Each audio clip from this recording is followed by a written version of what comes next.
how would you like to go somewhere with sandy beaches, wild rainforests, great food, and lots of partying? If any of that sounds appealing to you, then you might want to consider going to Brazil for your next family vacation. My partner and I have been extensively researching this topic for the past week, and we're here today to show you why Brazil's culture is rich and diverse, and we're going to do that by talking about their traditions, their music, food, and sports. So because of Brazil's history, they have a lot of ethnic groups hanging around there. So a lot of aspects of their cultures combine different elements from them. So for example, the language, Brazilian Portuguese, combines Portuguese obviously with Tupi-Guarani, which is the indigenous language spoken by the natives there. And also, one of their most famous dancing traditions, samba, is a combination of Portuguese ballroom dancing and African dancing, according to Britannica. Another thing you might not have known is that Brazil actually has the largest Japanese population outside of Japan. They mostly live in the Sao Paulo neighborhood, and they have a lot of cherry blossoms and traditional lampposts there. There's no shortage of traditional restaurants, bars, supermarkets, stuff like that. The tradition that they're probably most famous for, though, is Carnival, which is actually going on right now. It begins 5 days before Ash Wednesday, and it's a whole festival involving lots of food, music, copious amounts of alcohol, parades, all that stuff. But what people probably don't know is that it's actually celebrated all around the country, and the one that's most famous is the one in the Sambadromo neighborhood. The way it works for the parade contest, which is what most of you probably know from seeing the pictures, the community gets together, they make a float, and then the different samba schools enter it, and then they're all, throughout all those 5 days, they're all competing, and they're being judged by a panel.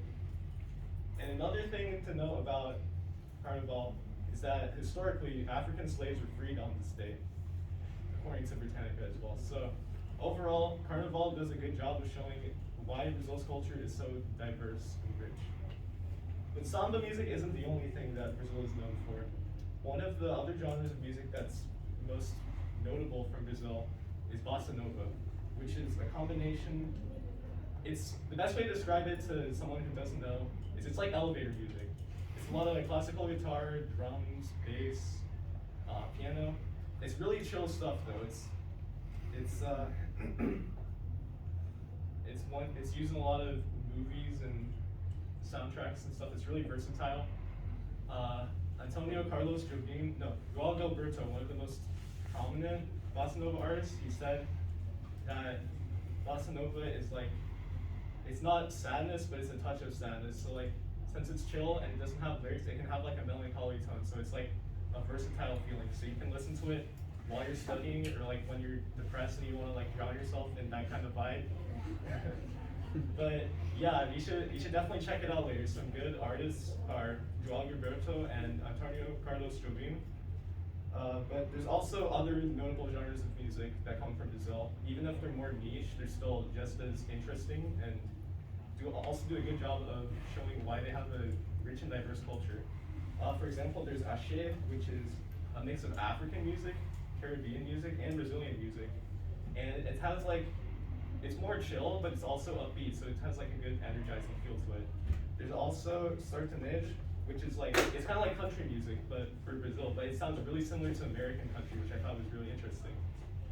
They also have hip hop in Brazil. It's only really gotten more prominent within like the last 40 years or so, but it still has a lot of similar motifs and lyrics to American rap, which is interesting as well. So just like their traditions, the music does a good job of showing their diverse history and the different groups occupying Brazil. Now I'm gonna pass it over to my partner Alan, who's gonna talk about the food.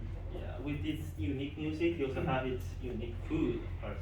Brazil, according to the Brazilian Institute of Geography and Institution, they made a survey in 2011, and the three most common eaten food there is rice, beans, and coffee. They love beans, man. Brazil is very known for its unique food. For example, farofa. It is unique according to Rainforest Cruise. It's one of the most tried foods that when you visit to Brazil. It is made with mostly little bacon with cassava, fried with cassava flour, and they add rice and beans to make it have a little bit more flavor and it doesn't feel a little bit mushy. However, when you like travel to there, many people will say like it feels like you're eating sand, but it doesn't taste like sand though. It has its unique flavor. However, farofa is just a side dish. Its main dish is called faro. Oh, feijoada. My bad. Feijoada. And it's also called the national dish of Brazil because it's made of pork stew and beans. I told you, black beans. They love beans. Like many of the dishes are mainly derived from beans. And they love it so much, like many people eat it, like workers, no matter your social status, they all eat it. And that's why they love it. And I'll talk about also their drinks. For example, that is the cocktail caipirinha. It is made of cachaca, which is a type of, well, they call it the Brazil rum at first. However, after like a little bit of extensive study, they found out that the cachaca is actually made before the rum, so they changed the name to cachaca. And it is made actually out of sugar cane, which is what makes it interesting. And it tastes a little bit different from rum because it tastes a little bit sweeter and have a little bit of vegetable and raw taste. And this one, they made it with like lemons. You add lemon, you add a little bit of sugar, you mix it, and then you add cachaca, and you have a cocktail.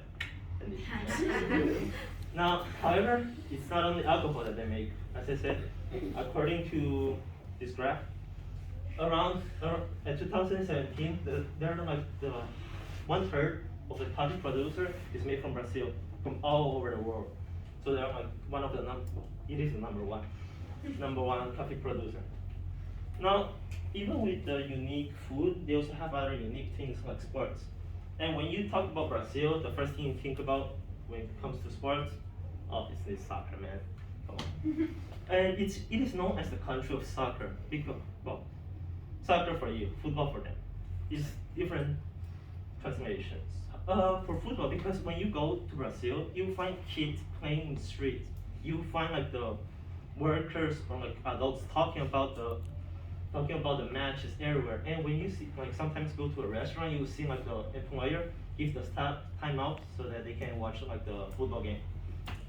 And not only they are one of the best FIFA teams that they have because they have won the World Championship 5 times, which is like the highest that they have all over the world. However, they love soccer or football so much they invented football. I mean, come on, man. So it's crazy. In around 1960s, they were prohibited. I think 2 players were prohibited from playing like soccer at the beach. So that they just said, let's play in the volleyball field. And they invented football. And believe me, I watched a match about it. It's so interesting because they couldn't use arm or hand. They could only use the head or their kick. I mean, look at this. What is this? They're flying, man. Dude, it's crazy how they do it. And yeah, this how it is. And so today we talk about Brazil's rich culture with its great diversity. We talk about its different traditions, its unique music, its different food, and its love for football. So, all in all, if you want to go to the biggest party, want to experience some unique music, eat food, or play Brazil, or play soccer, which is Brazil's #1 sport, what are you waiting for? Thank you for your attention.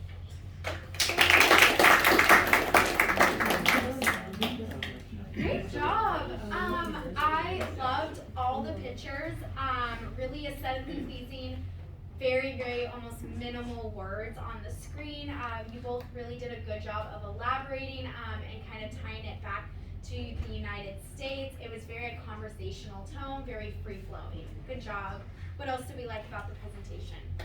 I like how loosey-goosey you were with it, your passion, that you really showed. Just since it's not presenting anymore, if you go to Brazil,